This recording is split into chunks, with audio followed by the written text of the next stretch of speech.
Hi, everybody. I want to welcome everybody today. Our seminar is Arts and Social Distancing, Returning to the New Normal. Want to put forth that these are suggestions that are put forth by combing through dozens of reopening plans. None of this that we're talking about today, other than the wearing of the face mask, is mandated by the governor's office or any state or federal regulatory agency at this point. All the guidelines referenced can be sent to you in a link via email and will be available in the chat box as well, which you can just copy and paste.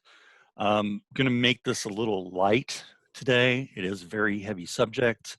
If you've been doing a lot of research, like I know a lot of you have been, you can really get way down in the minutia and it can be overwhelming. And that's something that we don't want to do. So for our purposes today, when we refer to an artist, it will be in the both singular and plural and refers to any performing artist or groups of performing artists. PPE obviously is personal protective equipment. Mask is an article of PPE that covers the mouth and the nose. Guest is a paying member of the audience. A client is a person or a group renting the performance space. All of these will also apply to museums, art centers, and other related art convenings. We're just using theater as they cover all the proposed protocols. And we also have a couple people in the state that have moved over into different things that they're doing in theater. So it's a little easier for us to talk about.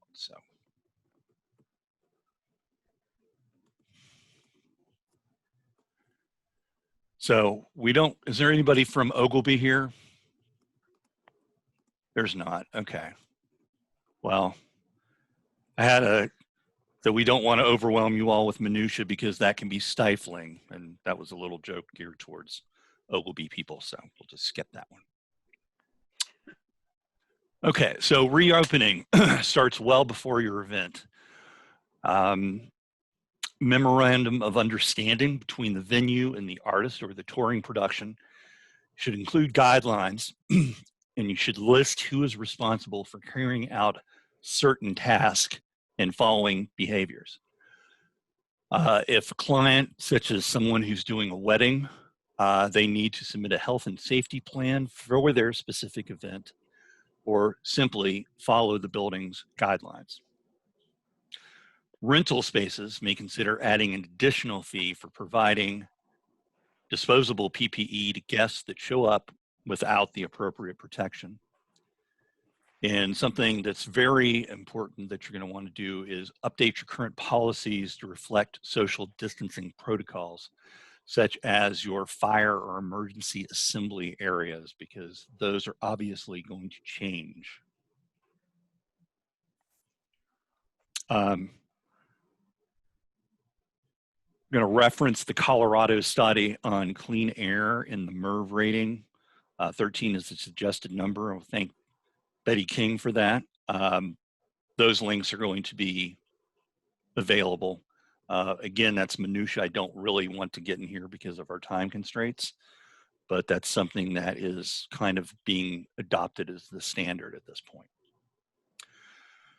So you're going to want to get all of these policies in writing.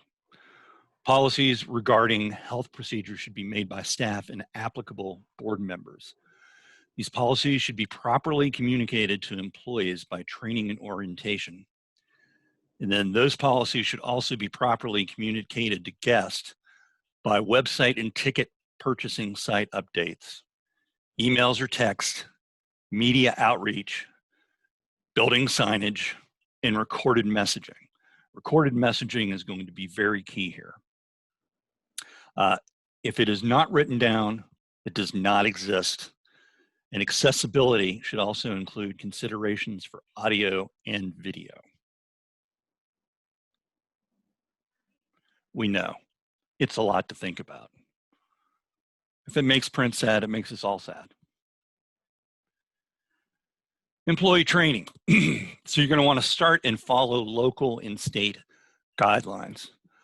And the next one is something from, I was a certified crowd manager when I was in the arena industry.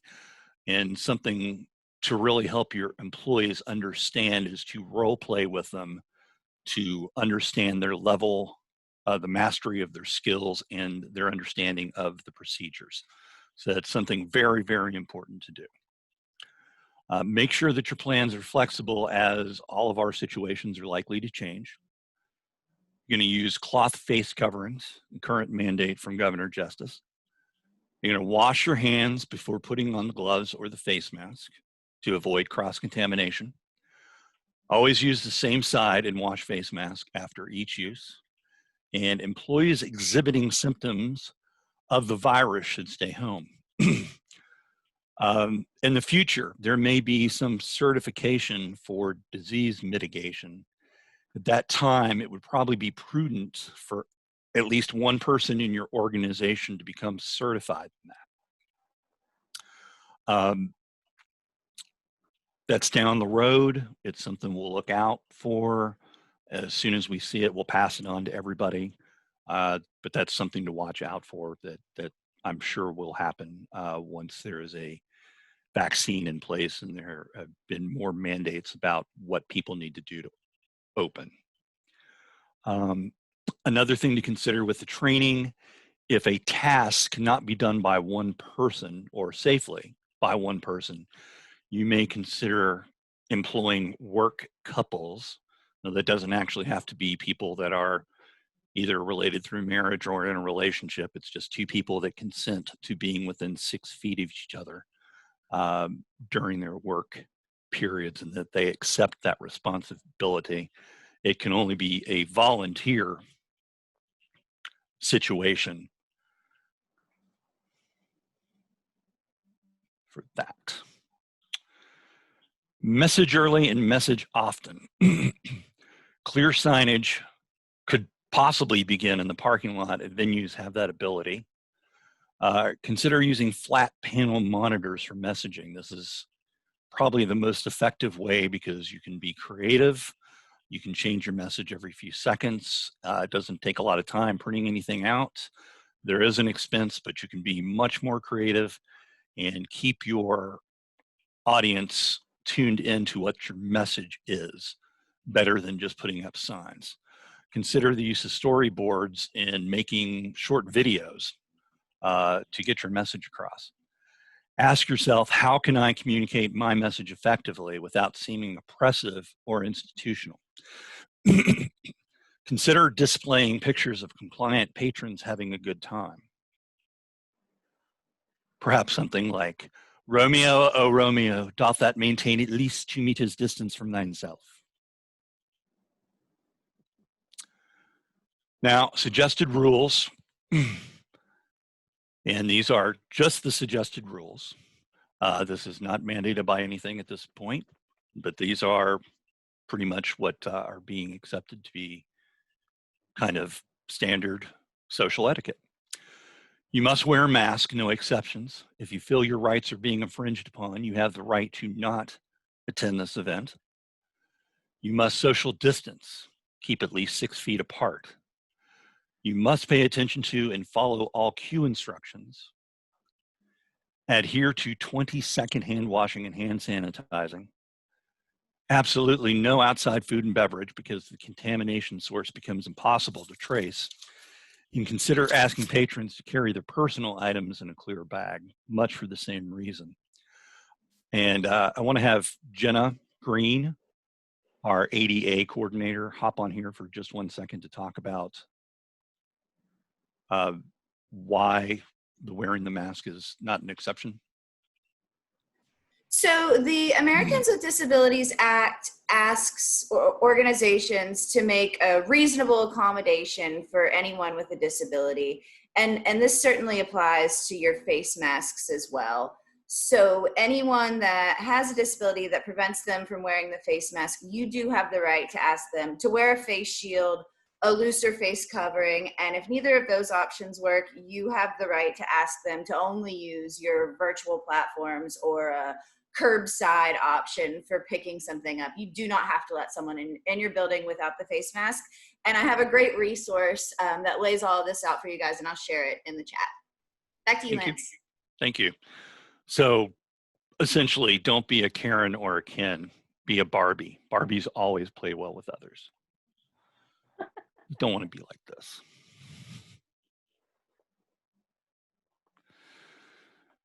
Here are some common screening questions that are being used in a lot of facilities, including our facility. And these are suggested. As you go in, have a list of this and have the person who's doing the thermal scanning with the digital non-touch thermometer, have them ask each person if they have looked at these questions and they agree that they are not having any of these symptoms. But have you or has anyone in your home had contact with the last 14 days with any person under screening testing for COVID-19 or with anybody with known or suspected COVID-19 infections? Do you currently have any of the following symptoms?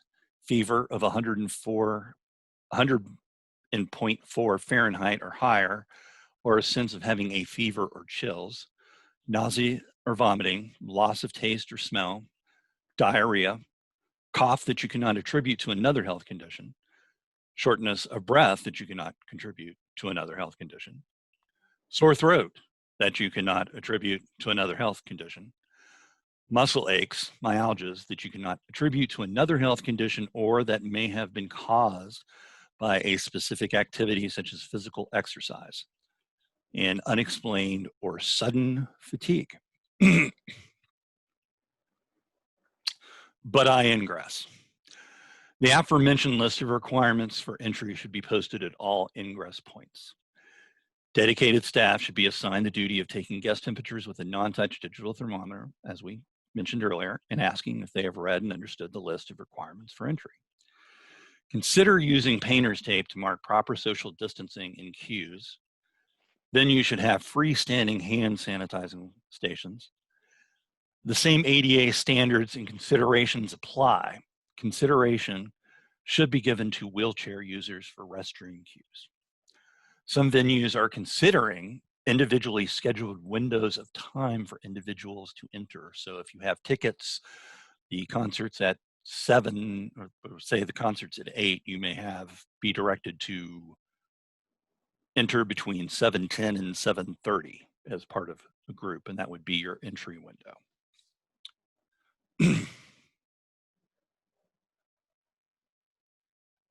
Yet another reason to go paperless. And that's for my theater friends. Hopefully you'll get that.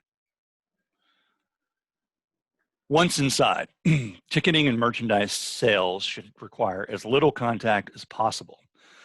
Some venues are going cashless and only accepting PayPal, Apple Pay, Google Pay, Venmo, and others.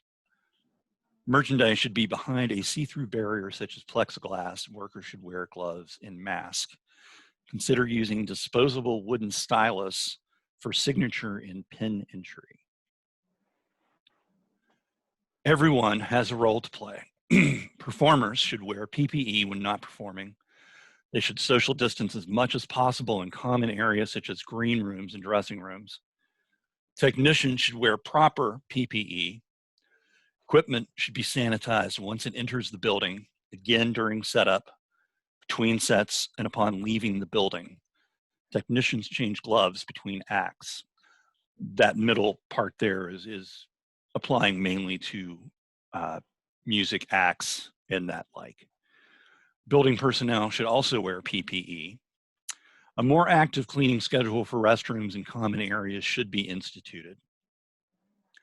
All personnel should have scattered break and meal times so that you don't have a lot of people congregating in one area at one time.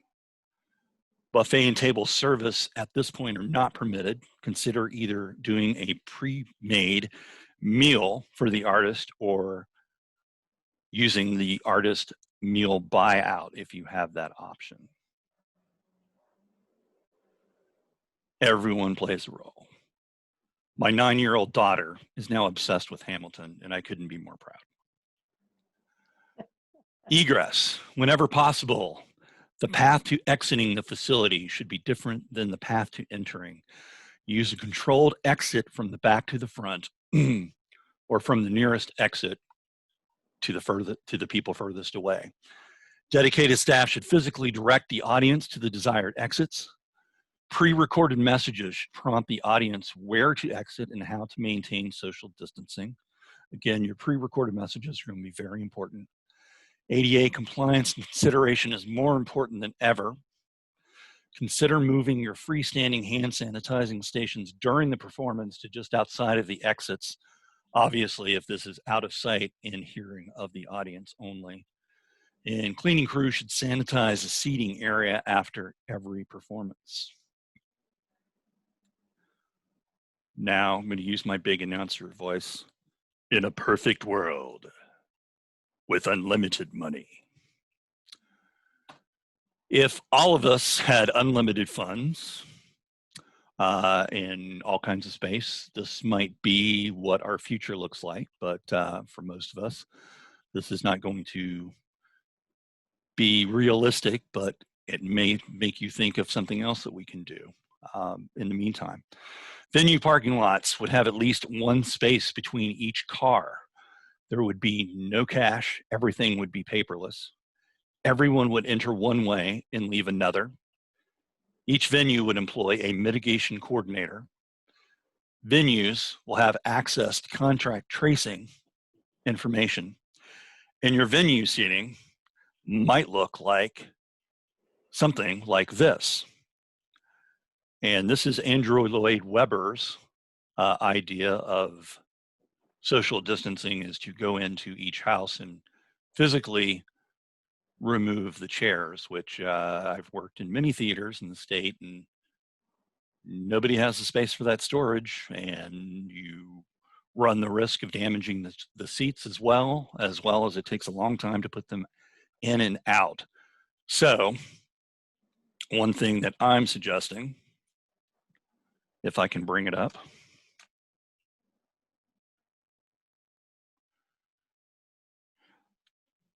and it's not letting me do the laser thing right now, guys. Here we go. Okay. So the laser pointer, back of the seat, front of the seat. If you would take a piece of fabric, and is anybody from CATF on here? I thought I saw Vicky earlier, but anyhow, I need to talk to her about this idea. Yes, Vicky's here. Okay, I have an idea I'm going to talk to you about later, but basically we're going to take a piece of material, surround the lower part of the seat, go between the armrest, and secure it to the back either by tying or making grommets and pulling it together. So that's a consideration that works, and I think the New York Metropolitan is doing something like that as well. So the next thing is we're going to figure out how to cover your liability. Well, this is taken directly from the language of the Event Safety Alliance, which I think most of us would agree, certainly the ones of us here in the office, that this is the most thorough guide that we have at this point. So just going to read to you. Duty of care, taking steps discussed in this reopening guide to mitigate the risk of illness and documenting how you arrived at your conclusions and enforced your new health policies will be compelling evidence that you did not breach your duty to provide reasonably healthy and safe premises under these challenging circumstances. Proximate cause. Any claim that someone got sick at a particular venue or event will face a significant causation problem. Given all the people with whom we have contact when we leave our homes, all the surfaces we touch, all the aerosols from other people that we unknowingly breathe in, as well as the incubation period for COVID-19, it will be difficult for most victims to isolate one contact as a source of illness while excluding all others as possibilities. The risk of contracting COVID-19 should create a new social contract between event and venue operators and the people who work at and attend them. Because event workers and patrons all have a duty to behave reasonably under their circumstances, everyone should promise to maintain social distancing and engage sanitary practices suitable for a pandemic rather than doing only enough to keep their job or avoid getting ejected. And we're going to visit with our friend Jason in just a minute and talk about what a social contract for a theater might look like. So, going to want to practice due diligence. Merriam-Webster Dictionary defines this as law, the care that a reasonable person exercises to avoid harm to other persons or their property. We're going to want to expect the unexpected. Things are going to change. We know that very few countries have been able to contain this. I even read an article at lunch that New Zealand has like a new hotspot of 17 people that they've found in Auckland, and so they're going to close off part of the city and to get that under control. But ours is certainly going to change. Also, if you need help, have questions, feel overwhelmed, please reach out to us or peers, people that are in this call.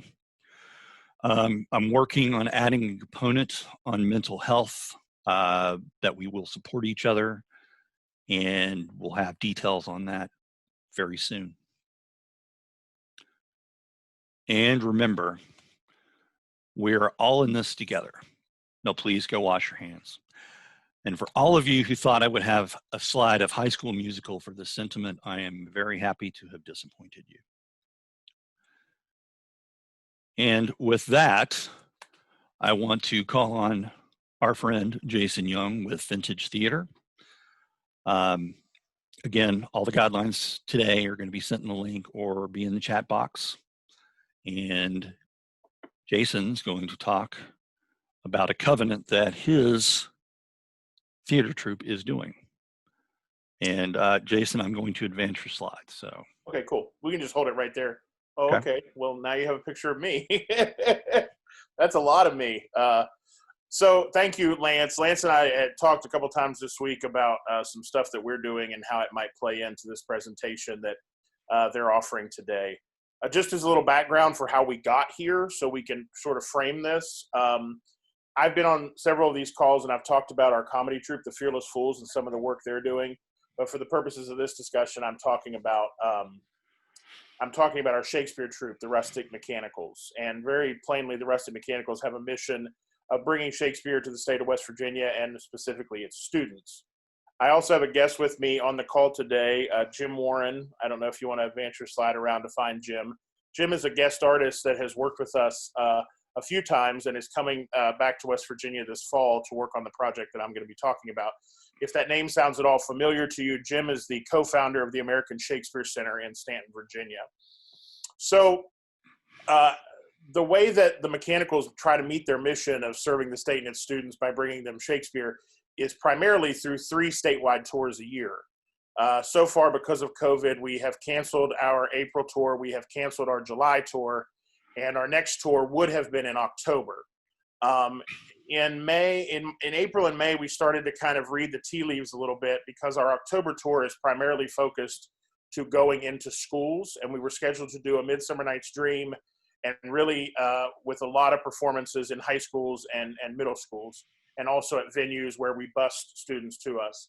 So a couple months ago, we started to kind of read the tea leaves that it was going to be highly unlikely that we were going to be able to visit a school this fall, just the way that things were going and the unlikeliness that that was going to be able to happen. Schools not being able to have assemblies, schools not being able to make field trips. And so we were staring down the fact that we were eventually going to cancel our entire year, all 3 tours. I reached out to the West Virginia Humanities Council, and I applied for a grant through their CARES Act funding to take what would have been our fall production of A Midsummer Night's Dream, and instead of doing it on tour, we would instead capture a live performance of the show, and then we would offer that video absolutely free, pro shop video, absolutely free, high school, middle school, homeschool, to any student in the state, and specifically any teacher in the state that wanted to use it as curriculum. And we would also have our director of education pair his normal curriculum package with that. So that's the project we're working on right now. Once we secured the funding, Jim and I had to come up with how we were actually going to do this safely, which I think is what everybody is asking, what all the venues are asking. What is the safest way possible to try and do this while still preserving the product and also, mitigating as much risk as possible. So we started talking to other theater companies like the ASC, like the Barter Theater in Virginia, that are doing this, and asking them to talk to us and help us. And they were very responsive and very, very helpful. So like Lance said, reach out to your peers. We found that nobody turned us away when we came to them and said, hey, we need help thinking about and talking about this. And Jim challenged me to look beyond theater companies and examine how other industries that have been open this entire time during the pandemic have worked to try and mitigate risk for their employees and their artists. And then finally, one of the things that really spoke to us was major league sports, like the NBA and Major League Baseball, and how they have approached their restarts very differently. And one has been very successful and the other has been not. And what we learned from that was that when you're dealing with artists that you're bringing together or employees that you're bringing together, sometimes trying to help them manage their behavior outside of work and outside of the rehearsal and performance hall is just as important, or maybe more important, than what happens in the space when you're together. And that's why we came up with, through the help of a lot of other people, what we're happy to share with you today, which is called our company COVID Covenant. And I'm not going to go through the whole covenant with you. I will show it to you and kind of hit the highlights. But this is a very important part of it, which is this covenant begins and ends with the idea of collective commitment, that we are colleagues and not enforcers, that we do this because we care about each other and what we create together, and not because anyone forces us to do it. And as a company member of the Rustic Mechanicals Fall 2020 production of A Midsummer Night's Dream, therefore we agree to the following. I will tell you that our company is 20 artists strong for this production, and that's performers and designers and coaches and directors and all that. And so when I say company covenant, there are 20 people that have agreed to live by this covenant starting in August the 1st, trying to create our bubble. Even though we can't all go to Disney World and live together like the NBA, we're trying to create a metaphoric bubble for how we're working. And you can look at some of the things we have here. We're monitoring our health daily. A big one is the second bullet point there about being transparent. We are working to create an environment within the company that makes sure that if something happens where we have an encounter or a situation where we feel like we might have violated a part of this covenant, or we're feeling a little weird, that we want to be really open about our communication, because COVID is going to make us make decisions as we go through this about how we respond to certain things. And the greatest decision making can only be made with all the information. And so that's why we're really stressing transparency. You'll see that we're wearing masks in indoor public spaces, including homes we don't live in, automobiles that aren't our own. We're limiting our public life to just essential errands and work. We are dramatically shrinking our social circles. If we do choose to socialize, we're absolutely doing it outside at a distance. We are committing to not eating indoors in a restaurant, but doing outdoor dining or takeout from restaurants. We are committed to not visiting bars, which we have learned is a big problem. Go ahead, Lance, and advance that slide. Oh no, now you've jinxed us and this entire thing. Grocery delivery, we're committed to using curbside pickup. Talk about hand sanitizing and frequent hand washing. We will not travel outside of the state during the extent of our COVID covenant. We will not find ourselves in group settings. This is something that our medical, we have a doctor who's advising us on this, and this is something that we found in another document like this, and that he said, yeah, this is something that people don't think about, to make sure you're disinfecting your phones and keys. So I've heard some people call our phones our third hands. And so making sure if we're washing our hands, we're also washing our phones. And that when we exercise, we're not going to go to a gym. We're going to exercise outside, or we're going to exercise in our homes. Go ahead, Lance, thanks. This talks a little bit more about non-essential indoor activities that we will not do while we're under this covenant. We won't go to the movies. We won't go to retail stores just to shop. We won't go into a gym. We won't do escape rooms or other recreational activities. We won't get massages or manicures or pedicures or things like that. We're just going to work. We're going to run essential errands, and we're going to rehearse together. We're not going to open our mail for 24 hours, or we're going to disinfect it before we open it. And this is one that I didn't think about, that has really been a help for me, is to always just have a mask available to you, because you never really know when you're going to need it, and you really don't want to be caught without one. Thanks, Lance. And then we just offered some everyday general safety guidelines to our company. And you can see those here, try to touch things as little as possible. Again, there's the comment about the third hand of your phone. Washing hands immediately, and thinking about sort of the ritual practice of washing hands when you go into a place, when you're leaving a place. Lance talked about moving the hand sanitizer stations in a venue. I think this sort of plays into that sort of same thing. And also to wash your mask. And that's something that I don't know that people are always thinking about. And even I have a bad habit of not washing my mask. Thanks, Lance. You can advance.